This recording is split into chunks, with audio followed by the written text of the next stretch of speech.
Episode 3 of Wednesday Season 2 starts with Morticia and Gomez hiring a massage therapist for Thing. They feel guilty for forgetting his birthday, and Morticia is also distressed about contacting her mum for the fundraising gala. She doesn't really want to deal with her, and Gomez is, as always, the ever-supportive husband. To distract Morticia, he asks her to dance. As they slowly get into a romantic mood, Morticia senses Wednesday sneaking into the house to find Goody's book. She finds Wednesday ransacking her room, and Wednesday explains her concern after a vision of Enid's death. She pleads her case to get Goody's book back, but Morticia stands her ground. She reminds Wednesday that her visions are unreliable, but Wednesday insists she is a master of her ability. Morticia, though, worries she is turning into a failure, and unlike her mum, Morticia doesn't plan to fail her daughter. The following day, Wednesday decides to focus on solving the case without Goody's book.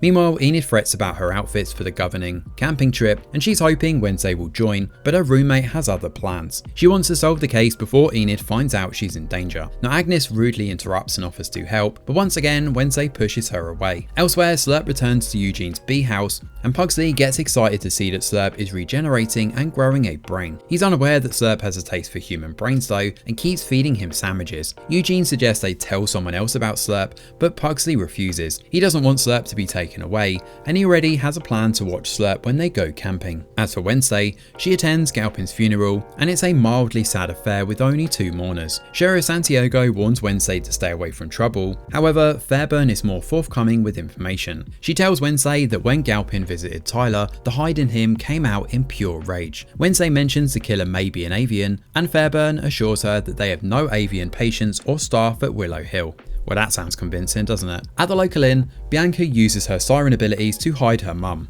Things are taking a turn for the worse for the company, and Bianca has been helping her mum get away from the Birdsong legal mess. The FBI is currently looking for Gideon, and Bianca and her mum need to stay low until he's actually in custody. With Agnes's help, Wednesday unlocks Galpin's phone and listens to Bradbury's last voicemail. She finds a clue on there about the bullpen in the things Agnes stole from Galpin's house before the police got there.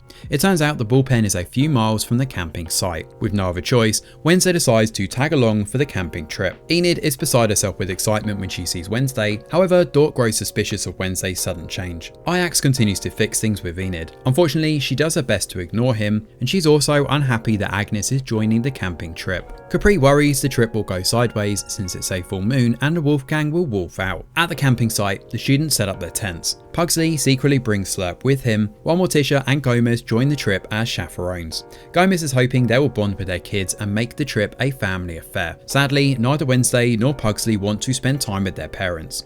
Morticia refuses to return Goody's book to Wednesday and asks Gomez to support her decision. In the meantime, Pugsley sets a trap in case Slurp escapes from their tent. Ahead of the camping festivities, Dort gives an impassioned speech about outcast pride. Ron Kruger, a cadet master, interrupts his speech though. It seems the camping site was double booked, and Ron demands that the Nevermore students leave that very instant. However, Wednesday comes up with a better idea. She suggests a challenge and the winner gets to stay at the site. Ron agrees and they quickly come up with a game. According to the rules, each team will comprise 10 members, divided into defenders and attackers. The point of the game is to get the team's specific Zephyr and return to the lookout tower. The first team to place its Zephyr on the tripod at the top wins, so Bruno and Enid volunteer to help the Nightshade even though Ajax opposes. Wednesday and the others quickly come up with a plan here, and Wednesday is not about to let her chance to get to the bullpen disappear just like that. After a tricky and rather intense competition, Wednesday secures Nevermore's win by ziplining to the tower and placing the Zephyr first. Later, Dort thanks her for building the school's team spirit. As for Ron, he scolds his boys and prepares them to recapture the camp at night. While the other students enjoy the camping festivities, Wednesday sneaks out to check the bullpen. There she finds obituaries of outcasts who were being treated at Willow Hill. One name, Lois, stands out, but Wednesday is unable to figure out exactly who this may be. Unfortunately, Wednesday cannot use her psychic abilities to solve the mystery, so she decides it's time to change tactics to get the book from her mother. Speaking of Morticia, Dort grows distressed when he hears that she has been unable to reach her mum. He suggests inviting Morticia's mum to the school, but Morticia explains that her mum is not returning her calls and it will take a miracle to get her to come.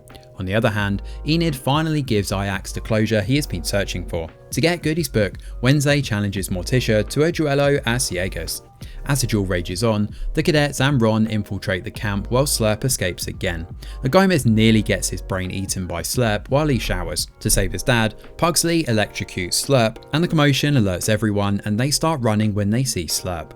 Unfortunately, Ron is the one who gets his brains eaten out by Slurp. Sadly, Wednesday loses a duel and fails to get Goody's book. The police soon arrive to take Ron's dead body and Slurp into custody.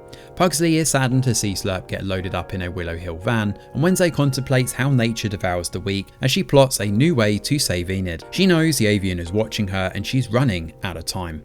She needs to figure out who Lois is and why Galpin was keeping track of outcast patients at Willow Hill. The scene then cuts to Thornhill arriving at Willow Hill as episode 3 of Wednesday season 2 comes to an end. So the return of Thornhill adds an exciting element to the story, and we need to see how her reunion with Tyler will actually play out. She's probably plotting to use him to her advantage again.